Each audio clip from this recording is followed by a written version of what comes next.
हाँ तो भाइयों, क्या हाल है। तो आज हम फिर से अपने इस सीरीज़ को कंटिन्यू करेंगे जो हम लोग वोकैब संजीवनी बुक का पढ़ रहे हैं। तो आज हम लोग क्रेसी के बारे में सीखेंगे, ठीक है। तो क्रेसी क्या होता है? क्रेसी मतलब होता है रूल, मतलब किसी भी जगह पे गवर्न करना, राज करना जो करते हैं उसे कहा जाता है रूल करना, ठीक है। तो यहाँ पे हम लोग डिफरेंट टाइप के वर्ड्स पढ़ेंगे और ये एग्ज़ाम पर्सपेक्टिव में बहुत इंपॉर्टेंट है क्योंकि इससे बहुत ज़्यादा क्वेश्चंस आते हैं, ठीक है। तो पहला देखते हैं क्या है एनोक्रेसी। एनोक्रेसी मतलब क्या है? A government regime that is instable and inept, मतलब अयोग्य सरकार, मतलब जो एक सरकार है जहाँ पे वो योग्य नहीं है, काम वगैरह नहीं कर सकता है, लेकिन तब भी वो उस पद पे है। तो ऐसे गवर्नमेंट को क्या कहा जाता है? एनोक्रेसी। फिर क्या है एरिथमोक्रेसी। एरिथमोक्रेसी मतलब क्या होता है? A form of government run by a group that gets a numerical majority, मतलब बहुमत से बना हुआ जो सरकार होता है उसे कहा जाता है एरिथमोक्रेसी। मतलब वोट हुआ या कुछ लोग आपस में 10-20 मंत्री बैठे हुए हैं और उन लोगों ने डिसाइड किया कि जिसको ज़्यादा वोट मिलेगा वही सरकार बनाएगा। तो ऐसे इस सरकार को क्या कहा जाता है? एरिथमोक्रेसी, ठीक है। फिर डेमोक्रेसी। डेमोक्रेसी मतलब तो पता ही है, a government where people are eligible to choose their rulers, मतलब जैसे कि हम लोग हैं तो हम लोग एक डेमोक्रेटिक कंट्री है क्योंकि हमारे पास पावर होता है कि हम लोग सरकार को चूज़ कर सकते हैं वोट दान के थ्रू। तो ये क्या है? डेमोक्रेसी, जहाँ पे लोगों के पास पावर रहता है कि वो अपने सरकार को चुने। चलिए देखते हैं नेक्स्ट क्या है ब्यूरोक्रेसी।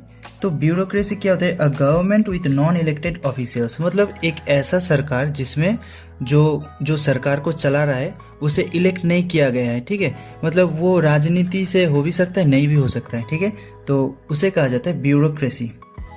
फिर देखते हैं नेक्स्ट क्या है डेस्पोटोक्रेसी। डेस्पोटिक्रेसी मतलब होता है गवर्नमेंट रन बाय अ डेस्पोट, मतलब तानाशाही। तानाशाह आपने सुना ही होगा कि एक कोई मसीहा टाइप का होगा, उससे सरकार चल रहा है, ठीक है, डेस्पोट। फिर क्या है diabolocracy. A government run by a devil, मतलब बहुत ही कोई ख़राब इंसान के द्वारा अगर कोई गवर्नमेंट चलता हो, रूल होता हो, तो उसे क्या कहा जाता है? डायबोलोक्रेसी। फिर नेक्स्ट क्या है एरिस्टोक्रेसी। एरिस्टोक्रेसी मतलब क्या होता है? A form of government run by the most privilege person, मतलब बहुत खास इंसान के द्वारा कोई सरकार अगर चले तो उसे कहा जाता है एरिस्टोक्रेसी, ठीक है। फिर क्या थियोक्रेसी। तो थियो मतलब मैंने लास्ट वीडियोस में बताया है कि थियो के साथ गॉड रिलेटेड होता है। तो यहाँ पे क्या होगा? A system of government in which priest rule in the name of gods और अ गॉड, मतलब यहाँ पे क्या होता है कि प्रीस्ट के पास, जैसे पंडित हुआ, कोई नामी पंडित हुआ, वो भगवान के नाम पे अगर कोई सरकार चलाता हो तो इसे कहा जाता है थियोक्रेसी, ठीक है। फिर क्या ऑटोक्रेसी। ऑटो मतलब alone. A government run by a single individual, मतलब किसी एक इंसान के द्वारा अगर कोई सरकार चलता हो तो उसे कहा जाता है ऑटोक्रेसी, ठीक है।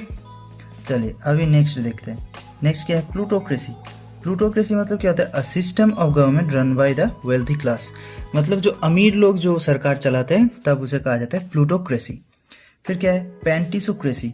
पेंटिसोक्रेसी क्या है? A utopian form of government with an egalitarian community, मतलब यहाँ पे कहा जाता है कि ये एक कहावत है ना कि हम लोग सब राजा है इस राजा के नेतृत्व में, तो ऐसे ही एक स्वर्ग जैसा सिचुएशन है जहाँ पे सब खुद को सरकार मान सकते हैं, ठीक है, सभी समान है। फिर क्या है ओक्लोक्रेसी। ओक्लोक्रेसी मतलब क्या होता है? A government run by the mob और क्राउड, मतलब कि अगर कोई बहुत जन के द्वारा अगर कोई सरकार चलता हो तो वहाँ पे कहा जाता है ओक्लोक्रेसी, ठीक है। फिर क्या है mobocracy. Mobocracy a government run by the mob, मतलब भीड़, क्राउड, ये दोनों एक ही तरह का है। तो ओक्लोक्रेसी और मोबोक्रेसी सेम ही हो गया, ठीक है, भीड़ से जो सरकार चलता है। फिर क्या है stratocracy. A government by military forces, मतलब सेना के द्वारा जो सरकार चलता है तो वहाँ पे कहा जाता है स्ट्रेटोक्रेसी। फिर क्या है जेरोंटोक्रेसी। जेरोंटोक्रेसी मतलब a government consisting of run by old people, मतलब जहाँ पे बहुत ही उम्र वाले इंसान अगर कोई डेमोक्रेसी को कोई गवर्नमेंट को चलाए तो वहाँ पे कहा जाता है जेरोंटोक्रेसी। फिर क्या है kakistocracy. A government run by the worst, मतलब कुशासन जो कहा जाता है, कुशासन मतलब जो कोई योग्य नहीं है, ठीक है, वो अयोग्य है लेकिन वो सरकार चला रहा है, तो ऐसे सरकारी व्यवस्था को क्या बोला जाएगा? एक कैकिस्टोक्रेसी, ठीक है। फिर क्या है क्लिप्टोक्रेसी। क्लिप्टोक्रेसी क्या है? A government run bye thieves, मतलब चोरों के द्वारा अगर कोई सरकार चलाया जाए हो तो उसे कहा जाता है क्लिप्टोक्रेसी। फिर क्या है mediocracy. A government run by the mediocre, मतलब नॉर्मल आम आदमी के द्वारा अगर कोई सरकार चलता हो तो उसे कहा जाता है मीडियोक्रेसी। फिर नेक्स्ट क्या है, नियोक्रेसी। नियोक्रेसी मतलब अ गवर्नमेंट रन बाय इनएक्सपीरियंस्ड और फ्लेजिंग ऑफिशियल्स। मतलब कि कोई एक सरकार चल रहा है जहाँ पे पूरा नौसिखिया इंसान है जो चला रहा है, ठीक है, उसका कुछ भी चीज़ का एक्सपीरियंस नहीं है, वो बहुत नया है, तो वो अगर कोई सरकार चलाए तो उसे कहा जाता है नियोक्रेसी, ठीक है। तो अभी देखते हैं यहाँ पे 3 और है। फोबिया। फोबिया मतलब आपको पता ही होगा, फियर, किसी भी चीज़ से डर, तो इसे फोबिया कहा जाता है। इससे और भी सारे वर्ड्स होंगे, हम लोग नेक्स्ट वीडियो में वो पढ़ेंगे, लेकिन यहाँ पे 3 है तो मैं वो 3 बोल देता हूँ, ठीक है। एब्लूटोफोबिया। एब्लूटोफोबिया क्या होता है, फियर ऑफ बैथिंग, मतलब नहाने से डर, एब्लूटोफोबिया, ठीक है। आप में से किसी को अगर नहाने से डर हो तो आप लोग समझ लेना आपको एब्लूटोफोबिया है। फिर नेक्स्ट क्या है, एक्लोफोबिया, फियर ऑफ डार्कनेस, मतलब अंधेरे से डर। अगर किसी को अंधेरे से डर है तो वो उसका क्या है, एक्लोफोबिया। फिर क्या है, एक्रोफोबिया।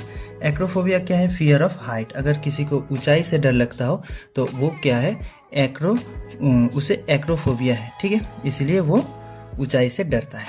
तो बस आज के लिए यही रहता है। आज कितना हुआ, 22 वर्ड्स हुआ।